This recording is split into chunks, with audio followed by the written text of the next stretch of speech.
Hello everybody. तो आज मेरे साथ हैं प्रयागराज से विकास मिश्रा और इन्होंने ऑल इंडिया रैंक 15 सिक्योर किया इंजीनियरिंग सर्विसेज 2024 में। तो विकास, सबसे पहले many congratulations. Thank you so much. Thank you. और इन्होंने वीकेंड बैच ज्वाइन किया था मेडीजी में, और फिर उसके बाद मेंस ऑफलाइन बैच भी ज्वाइन किया, test series, interview guidance programme. तो करीब करीब इन्होंने काफ़ी कुछ जो प्रिपरेशन प्रोसेस है वो फॉलो किया है, बहुत मेहनत किया है इन्होंने। MNIT इलाहाबाद से इन्होंने मास्टर्स भी किया पावर सिस्टम में। तो विकास, थोड़ा अपने बारे में पहले आप बताओ, कैसे ये जर्नी रही, कैसे क्या मोटिवेशन था इसके पीछे? सर एक्चुअली 2017 में मैंने बीटेक अपना पास किया काइट गाज़ियाबाद से। और सर उसी दौरान थर्ड ईयर में रहते हुए मैंने मेडीजी कोचिंग ज्वाइन की थी। मेडीजी कोचिंग ज्वाइन करने की उसकी वजह है सर, बिकॉज हमारे कॉलेज में एक वर्ड ऑफ माउथ था मेडीजी, तो उसको ज्वाइन करने की वो एक वजह थी। पर जैसा कि आपने बताया, मैंने और भी कोर्सेज किए मेडीजी में, तो उसमें मेडीजी में ही करने की वजह दो उसके कारण थे। एक तो जो मैंने देखा सर कि जो भी बेस्ट टीचर्स हैं सारे सब्जेक्ट्स के, वो एक प्लेटफॉर्म पे हमें मिलते हैं, तो वो एक क्वालिटी टीचिंग हमें मिलती है। दूसरा मैंने देखा सर कि सपोर्टिव मैनेजमेंट भी मुझे दिखा, क्योंकि बहुत सारे मेरे जो कुछ सब्जेक्ट्स थे जो छूट गए थे जब हम कॉलेज में थे सेमेस्टर एग्ज़ाम की वजह से, वो बाद में अलाउ किए गए। और आप जैसे वीकेंड बैच ज्वाइन किए तो उस कौन से ईयर में थे आप? सर मैं थर्ड ईयर में था उस दौरान। अच्छा, थर्ड ईयर में क्लास के साथ, कॉलेज के साथ आप यहाँ आते थे क्लास करने? जी। Great great. तो ये बहुत बड़ी बात है अपने आप में, यानी कि फोकस वहीं से। तो मोटिवेशन क्या था कि ये चीज़ करनी है? एक तो वर्ड ऑफ माउथ थी कि चलो बच्चे प्रिपरेशन कर रहे हैं, हम भी करें। और भी कोई कुछ, जैसे किसी से पूछा? ये सर बहुत मेरा इंटरनल मोटिवेशन तो ऐसा बहुत नहीं था गवर्नमेंट सेक्टर में जाने का, लेकिन मैंने जो देखा सर, मेरे परिवार में किसी की सरकारी नौकरी नहीं है, तो वो बचपन से ही मैंने सुना है कि गवर्नमेंट जॉब करना है, तो वो एक वजह थी। लेकिन सेल्फ रियलाइजेशन मुझे तब हुआ जब मैंने प्राइवेट जॉब ज्वाइन की अपने मास्टर्स के बाद 2020 के बाद। और वहाँ मैंने जब मुझे 3 साल के आसपास मैंने काम किया, तो मुझे एहसास हुआ कि मुझे क्यों ज्वाइन करना चाहिए गवर्नमेंट सेक्टर। और फिर मैं वहाँ जॉब छोड़ के सर वापस तैयारी में आया, और फिर ये एग्ज़ाम्स वगैरह मैंने दिए और सक्सेस मुझे मिली, एग्ज़ाम्स निकाले मैंने सर। तो यानी कि कॉलेज में आपने क्लास तो करी, तैयारी तो करी, लेकिन जब आप प्राइवेट जॉब में गए तब आपको लगा कि जितना मेहनत मैं इस कंपनी के लिए कर रहा हूँ उतना मेहनत मैं अपने लिए कर लूँ तो शायद मैं अपने करियर में बहुत आगे चला जाऊँगा। यस सर, बिल्कुल। Very nice.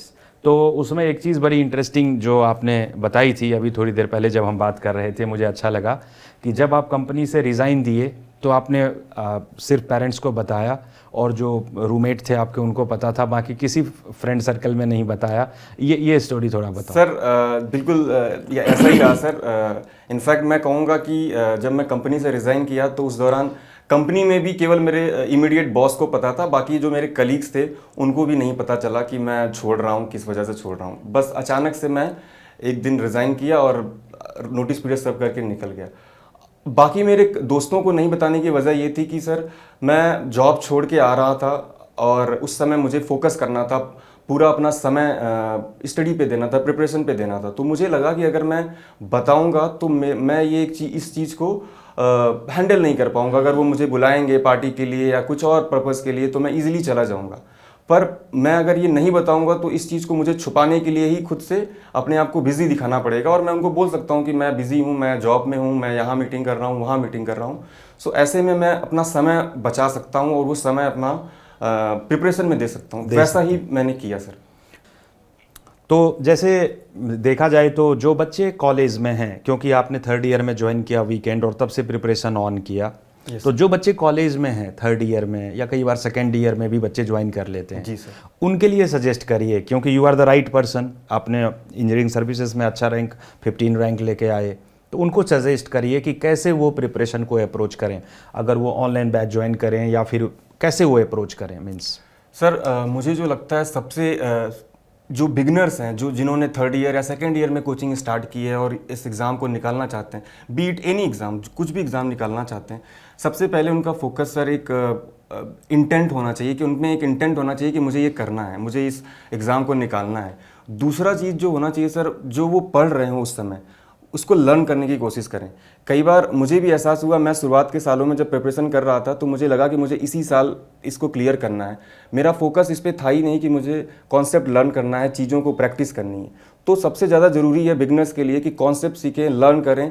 1 साल लगेगा, 2 साल लगेगा, शायद दूसरे साल तीसरे साल आप बहुत अच्छे एग्जाम्स, और एक नहीं कई सारे एग्जाम्स में निकालेंगे। और जो 2023 में आपने इंटरव्यू दिया है ना, उसमें क्या कमी रह गई थी, कैसे जी सर, 2023 में मैंने इंजीनियरिंग सर्विसेज प्री मेंस और इंटरव्यू तक पहुंचा था, और प्री तक तो मैं जॉब में था। उसके बाद मैंने जॉब छोड़ी और प्रिपरेशन के लिए मेंस के लिए आया। तो मेंस में सर मैंने अपनी पूरी एफर्ट लगाई जो 3 महीने मुझे मिले थे, और मेंस में मार्क्स उतने मुझे गेन नहीं हो पाए, जिसकी वजह से फाइनल जो मेरिट लिस्ट थी उसमें मैं 32 नंबर से रह गया था। ऑल्दो इंटरव्यू में मैंने अच्छे मार्क्स स्कोर किए थे। हाँ, आपने बताया कि 140। Yes sir. अच्छा, और इस बार भी इंटरव्यू में आपके 120 हैं, जबकि ऑन एन एवरेज इंटरव्यू में इलेक्ट्रिकल में मार्क्स कम है relatively previous year. Yes right, फिर भी उसमें 120। तो कैसा रहा था इंटरव्यू? सर इंटरव्यू मैं निकलने के बाद तो मुझे बहुत ही बुरा लगा था, बिकॉज लास्ट ईयर का एक्सपीरियंस मेरा बहुत अच्छा था। तो उसको मैं एक रेफरेंस लेके चल रहा था कि तो आपने वहाँ दिखाया होगा मैं जॉब में हूँ, तो मेनली तो वो जॉब से पूछे होंगे। यस सर, उन्होंने जॉब से भी पूछा, और जॉब से एक्चुअली प्रॉब्लम ये हो रही थी कि मैं जो क्वेश्चंस मुझे आ रहे थे वो मुझे एक ही सेंटेंस बोलता था, फिर उसके बाद वो नेक्स्ट क्वेश्चन पूछ लेते थे, तो मैं फ्लुएंट नहीं हो पाया अपने आंसर्स में। और बहुत सारे क्वेश्चंस नहीं आ रहे थे, तो उसमें तो मुझे बोलना ही था कि sir sorry sir, I am not able to recall. So ये था कि, पर ओवरऑल चीज़ें बताई थी मैंने। 3 टेक्निकल पैनल थे, चेयरपर्सन ने भी कुछ क्वेश्चंस पूछे थे, उसका भी आंसर किया था।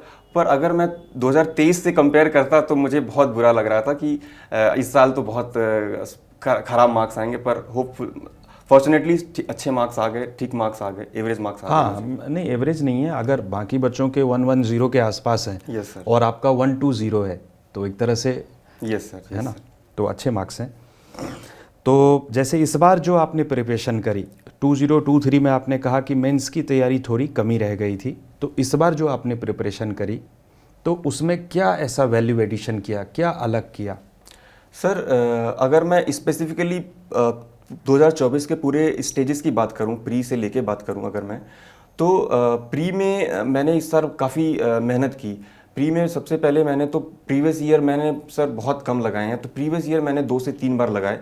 मेडिजी के जो प्रीवियस ईयर बुक आती है उसको मैंने लगाया। कितने टेक्निकल में कितने मार्क्स आए आपके? सर टेक्निकल में मेरे 170 हैं सर। और जीएस में? जीएस में सर 50 मार्क्स हैं मेरे। हाँ, तो जीएस को कैसे प्रिपरेशन किया था, क्योंकि इस बार जीएस के पेपर भी टफ थे? यस सर, जीएस का पेपर सर इस बार टफ था, और सर ये 50 मार्क्स मुझे लगता है कम था, और उसकी वजह सर सिर्फ मैं ही हूँ। Because GS as a subject मैंने जब से प्रिपरेशन शुरू की है उसको मैंने कम्प्लीटली पढ़ा नहीं है सर आज तक। मैं शुरू से ही उसको कॉमन सेंस से करने की कोशिश करता था, और अभी 23-24 में मैंने थोड़ा सा फोकस प्रीवियस ईयर पे किया और प्रीवियस ईयर के क्वेश्चन लगाए, पर शायद वो इतना बेनिफिशियल नहीं हो सका इस साल। लेकिन ये जो मैंने गलती की सर, मैंने सब्जेक्ट एज ए सब्जेक्ट पूरा पढ़ा ही नहीं, वो बस कॉमन सेंस से ही मैं करता रहा। और पेपर टफ आया तो आपको उसका नुकसान भी मुझे, क्योंकि सारे बच्चों के कम आए। जी सर, करेक्ट। तो लेकिन ये चीज़ होती है जब आप अपनी प्रिपरेशन को एनालाइज करते हो, तो अभी आपने कहा कि ये मेरी मिस्टेक थी, जो बहुत बड़ी मिस्टेक, तो ये बड़ी बात होती है, तभी आप रैंक लेके आए।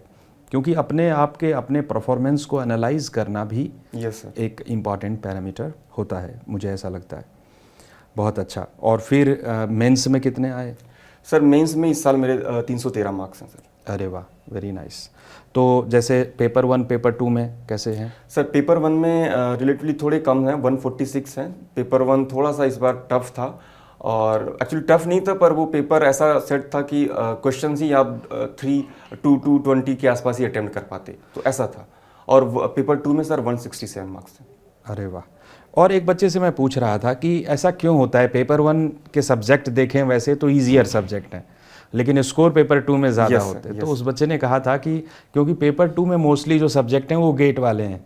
Yes sir. तो बच्चे कहीं ना कहीं और अपने कोर सब्जेक्ट्स ज़्यादा हैं। यस सर, मुझे एक चीज़ और मैं ऐड करूँगा इसमें सर, कि पेपर 2 के जो सब्जेक्ट्स है वो मैं इलेक्ट्रिकल इंजीनियरिंग की बात करूँ तो इलेक्ट्रिकल इंजीनियरिंग के कोर सब्जेक्ट, तो वो हम थ्रू आउट अपनी प्रिपरेशन उस पर फोकस हमारा ज़्यादा रहता है, और उसके बुक्स, स्टैंडर्ड बुक्स भी बहुत इजीली अवेलेबल रहते हैं, और हम कॉलेज में भी बहुत पढ़ते हैं, प्रिपरेशन में भी बहुत पढ़ते हैं, तो उस पर फोकस ज़्यादा होने की वजह से उसमें मार्क्स आते हैं। पेपर 1 के जो सब्जेक्ट्स हैं वो हम नेग्लेक्टेड नेगलेक्ट कर देते हैं, उतना फोकस रहता नहीं। तो ये एक मेन वजह मुझे समझ में आई सर।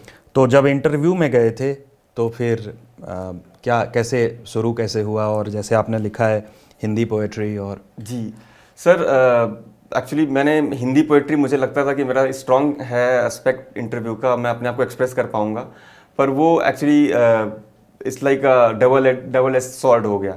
तो उसमें हुआ ये कि चेयरपर्सन ने सबसे पहले ही मेरे से एक कविता उन्होंने बोली और पूछा कि किन्होंने लिखा है। अच्छा, उन्होंने बोली? जी जी। और पूछा ये किन्होंने लिखा है। हिंदी कविता थी जो कि मैं नहीं बता पाया। फिर दूसरा भी उन्होंने एक कविता बोली और फिर से मैं नहीं बता पाया, और फिर उनको मैंने बोला कि सर मैं एक्चुअली शायरी लिखता हूँ। तो फिर उन्होंने कहा ठीक है। तो फिर अगला क्वेश्चन उनका फिर अलग सब्जेक्ट्स पे रहा। फिर तो कुछ शायरी सुनाना चाहेंगे आप? सर हाँ, मैं शायरी लिखता हूँ सर, पर और 2 लाइन हैं, मैं मतलब सुनाना चाहूँगा। ज़रूर। कि मुझे यकीन है कि मैं कुछ कमाल करूँगा, मुझे यकीन है कि मैं कुछ कमाल करूँगा, कुछ ना सही तो कुछ सवाल करूँगा, आखिर एक ही ज़िंदगी तो मिली है, अगर अभी कुछ नहीं किया तो पूरी उम्र मलाल करूँगा, तो पूरी उम्र मलाल करूँगा। क्या बात है, बहुत अच्छा। Thank you sir. क्यूरियोसिटी ये जो आपका डेवलप हुई थी जॉब करने के बाद, है ना? Yes sir. वो कहीं ना कहीं इस शायरी में दिख रहा है कि क्यूरियोसिटी एक बार आ जाए कि एक ही लाइफ है जो आपने कहा। Yes, sir. तो उसको हम जितना एक्सप्लोर कर लें एक पॉजिटिव डायरेक्शन में, बहुत अच्छा, बहुत अच्छा, वेरी नाइस। तो जैसे देखा जाए तो विकास आपके पापा भी एडवोकेट हैं, है ना? जी। कहाँ पे हैं? Sir Allahabad high court. अच्छा, बहुत अच्छा। और आपने MPPCL का एग्ज़ाम भी क्लियर किया, BARC टेक्निकल ऑफिसर वाला भी क्लियर किया। Yes sir, yes. तो ये MPPCL ही ज्वाइन किया नहीं? सर एक्चुअली जैसा कि मैं बताना चाहूँगा कि हमने सुना भी है, मतलब प्रिपरेशन में मैं फेल बहुत हुआ हूँ सर, बिकॉज 17 से मैं पास आउट हुआ नहीं, हूँ। तभी तो आप क्लास 1 ऑफिसर निकाल दिए ना। जी। अगर आप शुरू में सेलेक्ट हो जाते फिर तो वहीं रह जाते, ये भी तो चांस था एक। जी। तो ये फेल्योर था, लेकिन ये सुना था कि आप मेहनत कर रहे हो तो एक साथ कई सारे एग्जाम निकलेंगे, पर वो समय आ नहीं रहा था। पर आई ये थिंक तो क्लास में भी बताता हूँ जी कि जो बच्चे पूछते हैं सर हमारा होगा कि नहीं, उन बच्चों को कहता हूँ कि आप ही जब फाइनली प्रिपरेशन कर कर के क्वेश्चन सॉल्व कर कर के एक लेवल पे पहुंचते हो तो फिर आप ही पूछते हो कि सर ये एग्जाम में हो गया, अब बताइए किस में जाना है। बिल्कुल सर। तो वही आपका भी दिख रहा है जी। राइट। तो आपने इतने सारे एग्जाम निकाले और फिर अब आप देख रहे हैं कि है ना। जी सर, बिल्कुल। तो ये जो ओवरऑल देखा जाए, ये जो थ्रेशोल्ड के ऊपर पहुंचते हैं बच्चे, जैसे आपने बहुत सारे एग्जाम निकाले, तो उसके लिए कितने क्वेश्चंस किए होंगे आपने लगभग? सर एज सच काउंट तो हमें करना भी नहीं चाहिए। नहीं, रफली वो रिसोर्सेज पूछ रहा हूँ। जैसे वर्कबुक, प्रीवियस ईयर, ये सब तो किया होगा। टेस्ट सीरीज भी मैं देख रहा हूँ आपने 2000 है ना 23-24 में पूरा लगाया है ना। और उसको थोड़ा एक्सप्लोर करिए। Yes sir. मैं कि कैसे ये क्वेश्चन सॉल्विंग या जो मेडीजी का टेस्ट सीरीज है, ठीक है, वो कैसे आपके प्रिपरेशन प्रोसेस में कहीं ना कहीं एक गियर शिफ्ट करते हैं ना, वैसे कुछ एक लेवल देता है। यस सर, बिल्कुल सर। एक्चुअली जो ये क्वेश्चंस की प्रैक्टिस है सर, ये बहुत ज़रूरी है, ये बहुत ही नेग्लेक्टेड पार्ट है सर। मैंने खुद महसूस किया है जब मैंने जर्नी शुरू की थी प्रिपरेशन की, तो सिर्फ मैं जो मेडीजी के मैंने नोट्स बनाए, वीकेंड बैचेस में बनाए, उसी नोट्स को मैं रेफ़र करता रहा और एग्ज़ाम्स लिखे, तो वो हमेशा फेल ही होता रहा। जब मुझे पता चला लोगों से बात करके, जो दोस्त हैं जिन्होंने एग्जाम्स। 1 मिनट, सिर्फ नोट्स आपने पढ़े? Yes sir. तो आप हमेशा फेल होते रहे? Yes sir. Agreed? Agreed sir, बिल्कुल। अब यानी कि ये मैं क्लास में बोलता हूँ कि ये जो नोट्स पढ़ते हो या कॉन्सेप्ट समझते हो, ये 50% है, मैं ऐसे बोलता हूँ। एग्जैक्टली। और ये टीचर का हार्ड वर्क है। बिल्कुल। आप बस सुनते हो क्लास में बैठ के। Yes sir. है ना, टीचर ने अपना नॉलेज और जो भी है वो आपको दिया। बिल्कुल सर। ठीक है, बिल्कुल सर, बिल्कुल। अब जो नेक्स्ट 50% है वो है प्रॉब्लम प्रैक्टिस। ये आप भी एग्री कर रहे हो? तो आप अब बताइए फिर उसमें क्या ऐड किया आपने? Yes sir. तो मैंने सर सबसे पहले तो प्रीवियस ईयर लगाए। जो भी एग्जाम मैं देख रहा हूँ उसको देखता था कि प्रीवियस ईयर में किस तरह के क्वेश्चन आ रहे हैं। For example civil engineering services, तो इंजीनियरिंग सर्विसेज में प्रीवियस ईयर मैंने अच्छे से लगाया, 2-3 बार लगाए। फिर सर मैंने टेस्ट सीरीज मेडीजी की ज्वाइन की थी, तो मेडीजी के टेस्ट सीरीज मैंने अच्छे से, बीट प्रीलिम्स या मेंस, वो टेस्ट सीरीज मैंने लगाई और लगाने के बाद उसको एनालाइज किया। वो एक बहुत ज़रूरी पार्ट है कि उसको एनालाइज भी करो, आपको कौन सा क्वेश्चन आ रहा है, कौन सा नहीं आ रहा है। नहीं आ रहा है तो क्यों नहीं आ रहा, क्यों नहीं आ रहा, क्या मिसिंग है। यस सर, उसको सीखा। बिल्कुल। उसको लिख के रखा कहीं? जी, मैंने शॉर्ट्स नोट्स बनाए, उसको देखते हुए कि जो क्वेश्चंस लग रहे थे कि हाँ ये बिल्कुल इंपॉर्टेंट है, उसको मैंने मार्क कर लिया। बाद में देखने की कोशिश की कि बाद में एग्जाम के पहले कि उसको देख के जाना है। तो ये सारी चीज़ें की। उसके बाद सर एग्ज़ाम के कुछ दिन पहले मैंने कोशिश की कि एग्जैक्ट पेपर डाउनलोड करके उसको अटेम्प्ट करूं। फॉर एग्जांपल प्रीलिम्स के लिए मैंने करीब 5 से 7 साल के 17 से सर एक्चुअली पैटर्न चेंज हुआ, तो तब से मैंने 23 तक का पेपर प्रीलिम्स का निकाला और उसको टाइम बाउंड मैनर में सॉल्व किया और मार्क्स खुद को दिया कि कितने मार्क्स आ रहे हैं। तो ये एक प्रैक्टिस बहुत ज़रूरी है, क्वेश्चन प्रैक्टिस, अगर आप कोई भी एग्ज़ाम लिखने जा रहे हो। करेक्ट। और उसका एनालिसिस करना, कहाँ इम्प्रूवमेंट है वो करना। अच्छा, कई बच्चों को ये बिलीव नहीं होता है, इवन मैं तो क्लास में बोलता हूँ, आप लोगों को भी बोला है, तो कि आप उसी क्वेश्चंस को जो अवेलेबल हैं, वर्कबुक हैं, प्रीवियस ईयर हैं, मेड इजी टेस्ट सीरीज़ हैं, उसी को 2-3 बार लगाओ। जी जी।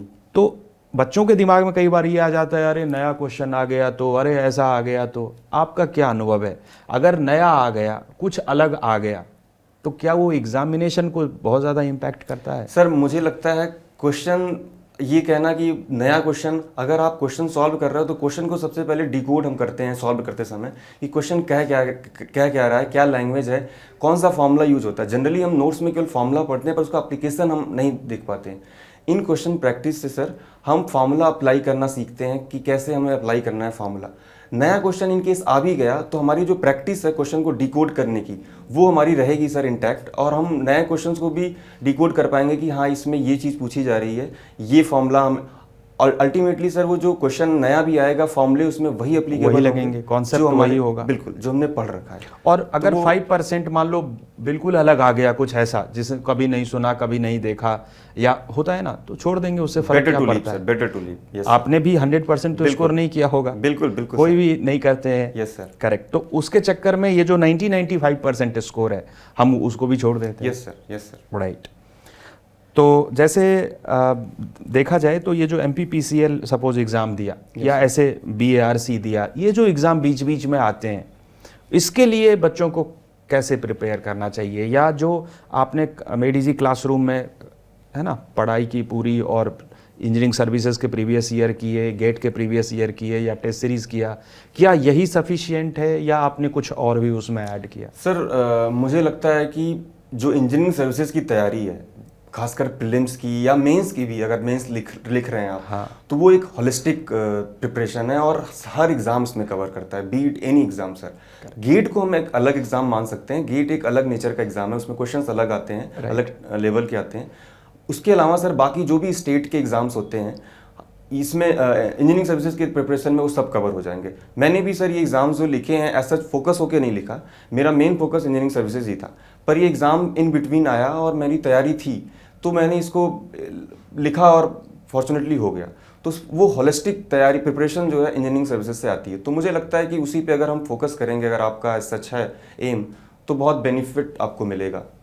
यानी UPSC अगर एग्ज़ाम कंडक्ट कर रहा है तो अगर उसको टारगेट करके आप करते हैं, तो उसी टाइप का सिलेबस अगर किसी और स्टेट एग्ज़ाम या कहीं और आ रहा है तो ऑलरेडी वो उसका सबसेट ही होता है। बिल्कुल। कुछ एक्स्ट्रा है तो आप उसको देख सकते हैं जो सिलेबस में अलग से है, बाकी जो कॉमन सिलेबस है वो आपको ज़्यादा ही आएगा, कम नहीं आएगा, अगर आपकी प्रिपरेशन अच्छी है तो। यस। और स्पेशली जो क्वेश्चन प्रैक्टिस वाली बात है। Yes sir. राइट। और कुछ बताना चाहेंगे आप, जैसे कुछ चीज़ें जो मेडिजी में आपको बहुत अच्छा लगा कि हाँ ये चीज़? यस सर, जैसा कि मैंने पहले ही बताया सर, मेडिजी में जो मैंने महसूस किया, बेस्ट टीचर्स अवेलेबल हैं। और दूसरा सर, टीचर्स के साथ साथ हमें ऐसा कोई प्रॉब्लम भी होती है, फाइनेंशियल प्रॉब्लम कंस्टेंट है, अगर आप कुछ नहीं परचेज कर पा रहे हैं तो वो भी हेल्प मैंने देखा है। मेरे बहुत सारे दोस्तों को मैंने देखा है कि उनको ये हेल्प हुई है। इवन मुझे भी टेस्ट सीरीज मैंने ज्वाइन की थी लास्ट ईयर मेंस की, तो उन्होंने मेडिजी ने मुझे अलाउ किया था। सो ऐसे बहुत सारे मैनेजमेंट का भी सपोर्ट रहता है। क्लासेस आपकी मिस हो गई हो तो वो बाद में आपको अलाउ कर देते हैं, अलग बैचेस में अलाउ कर देते हैं, बहुत ईजिली अलाउ करते हैं, सच कुछ प्रॉब्लम नहीं होती। सो ये सारी चीज़ें काफ़ी सपोर्टिव हैं। यस सर, ठीक बात है। वो तो जो हमारे CMD हैं बी सिंह सर, खुद उन्होंने ही कह रखा है कि किसी बच्चे को कोई दिक्कत नहीं होनी चाहिए। ऑफ कोर्स कुछ तो रूल्स होते हैं, बट अपार्ट फ्रॉम रूल अगर किसी को कोई दिक्कत है तो हम बिल्कुल हेल्प करेंगे। ये तो सही कहा आपने। ठीक। और कुछ बताना चाहेंगे आप बच्चों को?